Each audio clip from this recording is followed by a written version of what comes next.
इस वीडियो में हम डाइईन की स्टीरियोकेमिस्ट्री पर गौर करेंगे। उल्टे हाथ पर हमारा डाइईन मौजूद है और सीधे हाथ पर हमारा डाइइनोफाइल मौजूद है। तो चले हम अपने प्रोडक्ट बना लेते हैं। स्टीरियोकेमिस्ट्री की परवाह किए बगैर ये डायल्स एल्डर रिएक्शन है।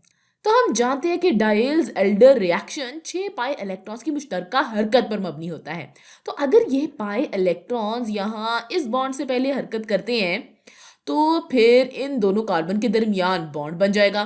फिर ये पाई इलेक्ट्रॉन्स यहाँ नीचे हरकत करेंगे। तो चलें अब प्रोडक्ट्स बना देते हैं और अभी भी हम कुछ वक्त के लिए स्टीरियोकेमिस्ट्री नज़रअंदाज कर रहे हैं। तो चलें इन बॉन्ड्स को बना देते हैं। यहाँ हमारे पास ये मिथाइल मौजूद है।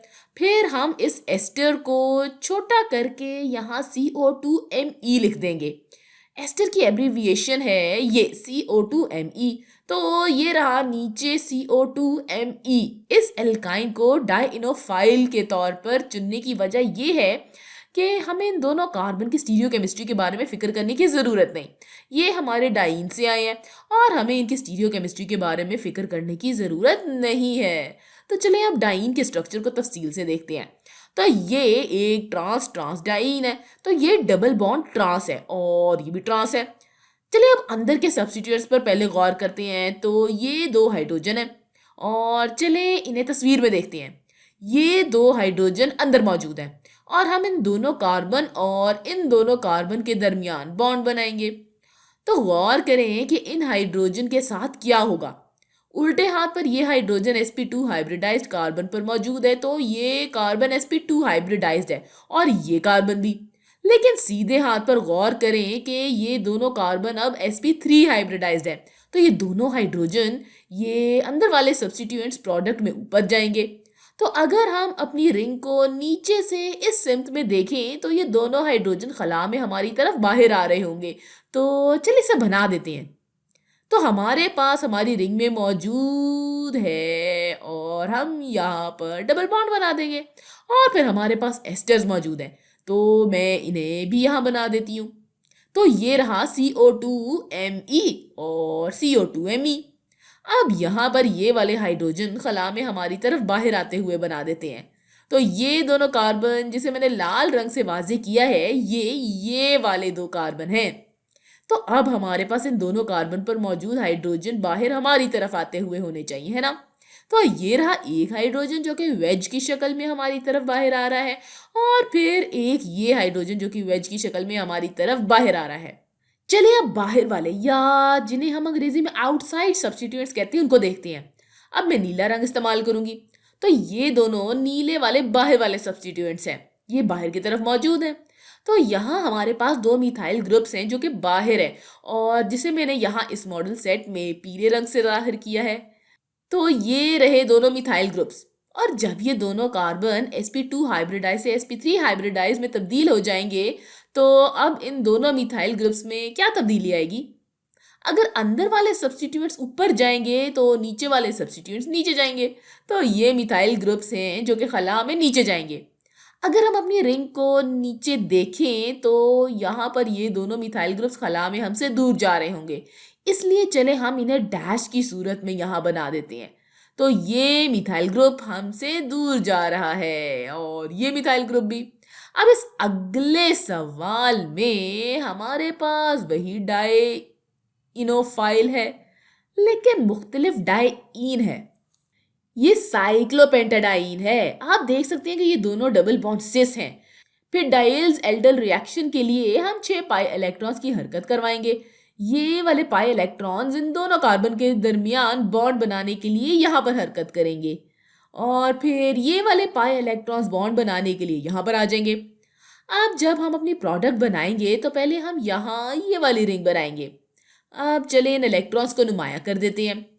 अभी तक हमने वाज़े तौर पर अपनी प्रोडक्ट को नहीं बनाया है। ये लाल वाले इलेक्ट्रॉन्स यहाँ पर हरकत करेंगे और फिर हमारे यहाँ पर ये नीले वाले इलेक्ट्रॉन्स मौजूद है। तो ये नीले पाई इलेक्ट्रॉन्स यहाँ पर हरकत करेंगे। फिर हमारे मेजेंटा इलेक्ट्रॉन्स यहाँ पर हरकत करेंगे। लेकिन अभी भी हमारे पास एक ब्रिजिंग CH2 मौजूद है जिसे हमने अपनी प्रोडक्ट में बनाना होगा। तो चले यहाँ इसे बना देते हैं। ये दरअसल हमारी प्रोडक्ट का ऊपर से मंजर है। फिर अभी भी हमारे पास हमारे एस्टर्स मौजूद हैं। तो CO2Me इस कार्बन से बाहर निकल रहा होगा और फिर एक CO2Me इस कार्बन से एक और बाहर निकल रहा होगा। मैंने इन्हें यहाँ पर बना दिया है। खैर, तो प्रोडक्ट बनाने का एक तरीका ये था। लेकिन अगर आप थोड़ा three dimensional point of view से बनाना चाहते हैं तो यहाँ नीचे मौजूद इस तस्वीर को देखें। हमारा ब्रिजिंग CH2 ये वाला कार्बन होगा। तो यहाँ हमारे पास ये वाले बॉन्ड्स हैं जो कि ब्रिजिंग CH2 तक जा रहे हैं और ये वाले बॉन्ड्स हैं। ये इनसाइड सब्स्टिट्यूएंट्स हैं और हम जानते हैं कि इनसाइड सब्स्टिट्यूएंट्स ऊपर जाते हैं। तो हम अब अपने बॉन्ड्स बनाएंगे। हमने यहाँ इस कार्बन और इस कार्बन के दरमियान ये लाल वाला बॉन्ड बनाया है जो कि यहाँ ये वाला बॉन्ड है। फिर हमने यहाँ ये नीला बॉन्ड भी बनाया है। तो ये रहा ये वाला बॉन्ड। इस कार्बन और इस कार्बन के दरमियान हमने इन दोनों के दरमियान ये बॉन्ड बनाया है जो कि यहाँ पर ये वाला बॉन्ड है। ये इनसाइड सब्स्टिट्यूएंट्स ये ब्रिजिंग CH2 खला में ऊपर की तरफ जाएगा। तो अगर ये ऊपर की तरफ जाएगा तो हम इसे प्रोडक्ट में मुख्तलिफ नज़रिए से भी बना सकते हैं। तो हमने यहाँ तस्वीर में देखा। चलो मैं इसे यहाँ दोबारा बना देती हूँ। ये ड्राइंग की एक शक्ल है जो कि आप बहुत ज़्यादा देखेंगे, लेकिन इसे बनाने के लिए बहुत मशक करने की ज़रूरत होती है। हम पहले अपने डबल बॉन्ड्स बना देते हैं। फिर हमारे पास यहाँ ये CO2Me और CO2Me मौजूद है। फिर हमारा ब्रिजिंग CH2 यहाँ मौजूद है जो कि खला में ऊपर की जानिब गया था। पिछले सवाल में हमारा डाइइनोफाइल यही था, लेकिन गौर करें कि इस बार हमारे डाइइन में हमारे पास सिस डाइइन मौजूद है, मगर ये डबल बॉन्ड ट्रांस है। तो चलिए पहले अपने 6 पाई इलेक्ट्रॉन्स की हरकत करवाते हैं। तो ये पाई इलेक्ट्रॉन्स जब यहाँ हरकत करेंगे तो इन दोनों कार्बन के दरमियान बॉन्ड बन जाएगा। फिर इन दोनों कार्बन के दरमियान बॉन्ड बनाने के लिए ये पाई इलेक्ट्रॉन्स यहाँ हरकत करेंगे और ये पाई इलेक्ट्रॉन्स नीचे हरकत करेंगे। चलिए अब प्रोडक्ट बनाने की शुरुआत करते हैं। तो यहाँ हमारे पास हमारी रिंग मौजूद है। फिर हमारे रिंग में 2 डबल बॉन्ड है। चले यहाँ एस्टर्स बना देते हैं। हमारे पास यहाँ CO2Me मौजूद है और फिर एक CO2Me यहाँ मौजूद है। अब अगला हम अपने सब्स्टिट्यूएंट्स के बारे में सोचते हैं। यहाँ अंदर वाले या इनसाइड सब्स्टिट्यूएंट्स को देखते हैं। हमारे पास ये हाइड्रोजन और मिथाइल ग्रुप मौजूद है। अब हम नीचे तस्वीर पर चलें तो यहाँ ये हाइड्रोजन है और ये रहा मिथाइल ग्रुप। जब हमने इन दोनों कार्बन के दरमियान अपने बॉन्ड बनाए तो ये इनसाइड सब्स्टिट्यूएंट्स ऊपर चले जाएंगे। तो ये रहा ये हाइड्रोजन और ये रहा ये मिथाइल ग्रुप। जब हम अपनी प्रोडक्ट को नीचे देखेंगे तो ये दोनों खला में हमारी तरफ बाहर आ रहे होंगे। तो चले इन ग्रुप्स को बना देते हैं। इस कार्बन पर ये रहा ये मिथाइल ग्रुप। इस कार्बन पर मौजूद ये मिथाइल ग्रुप खला में हमारी तरफ बाहर आ रहा है, तो इसे हम वेज पर CH3 बनाएंगे। फिर हमारे दूसरे कार्बन के लिए यानी इस कार्बन के लिए जिस पर मैं ये निशान लगा रही हूँ, तो इस कार्बन पर हमारे पास हाइड्रोजन होगा जो कि खला में हमारी तरफ बाहर आ रहा होगा। तो मैं इस हाइड्रोजन को यहाँ पर हमारी तरफ बाहर आता हुआ बना दूंगी। चले अब आउटसाइड सब्स्टिट्यूएंट्स के बारे में सोचते हैं। मैं इन्हें ना नीले रंग से बनाऊंगी। हमारे आउटसाइड सब्स्टिट्यूएंट्स ये हैं, ये हाइड्रोजन और ये मिथाइल ग्रुप। अब तस्वीर में इन्हें ढूंढते हैं। ये रहा ये हाइड्रोजन और ये रहा हमारा मिथाइल ग्रुप। हम यहाँ देख सकते हैं कि ये कहाँ पर जा रहा है। तो ये हाइड्रोजन खला में नीचे जा रहा है, तो हमें इसे डैश के साथ बनाना होगा। इस कार्बन पर इसे डैश से जाहिर कर देते हैं।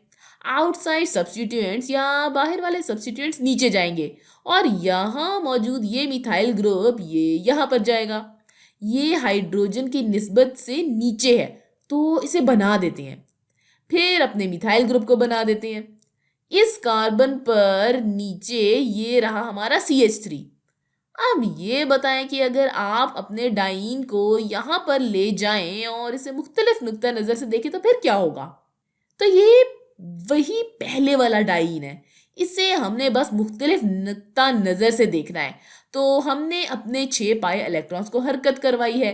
तो हमने यहाँ इन दोनों कार्बन के दरमियान एक बॉन्ड बनाया है। हमने इन पाई इलेक्ट्रॉन्स को यहाँ नीचे मुंतकिल किया है। तो चलें अब अपनी रिंग बना लेते हैं। तो ये रही हमारी रिंग। हमारे पास रिंग में दो डबल बॉन्ड मौजूद है और फिर हमारे पास इससे एस्टर निकल रहा है। तो ये रहा CO2Me और CO2Me। अब अगला हम अंदर वाले सब्स्टिट्यूएंट या इनसाइड सब्स्टिट्यूएंट्स के बारे में सोचेंगे। तो इसमें हमारे पास हाइड्रोजन और मिथाइल ग्रुप है। इनसाइड सब्स्टिट्यूएंट्स ऊपर जाएंगे तो हाइड्रोजन और मिथाइल ग्रुप को हम वेज से जाहिर करेंगे। तो ये हाइड्रोजन इस कार्बन पर वेज की शक्ल में मौजूद है। फिर ये मिथाइल ग्रुप भी इस कार्बन पर वेज की शक्ल में है। यहाँ CH3 लिख देते हैं। अब हम अगला अपने बाहर वाले या आउटसाइड सब्स्टिट्यूएंट्स के बारे में सोचेंगे। इसमें भी हमारे पास हाइड्रोजन और मिथाइल ग्रुप है। आउटसाइड सब्स्टिट्यूएंट्स नीचे जाएंगे तो हम इसे इस तरह से यहाँ पर बनाएंगे कि मिथाइल ग्रुप खला में हमसे दूर जा रहा है। तो ये रहा CH3। ये हाइड्रोजन भी खला में हमसे दूर जा रहा है तो इसे हम डैश से जाहिर कर देंगे। अच्छा, तो ये अब हमारे पास प्रोडक्ट के तौर पर मौजूद है। पहले हमने डाइईन को इस तरह से देखा था तो हमें प्रोडक्ट में ये मिला था। अब इस मॉलिक्यूल और इस मॉलिक्यूल के दरमियान क्या रिश्ता है? अरे भाई, ये एक दूसरे के इनैंशियोमर्स है, लिहाजा ये रिएक्शन हमें इनैंशियोमर्स का एक पेयर देगा।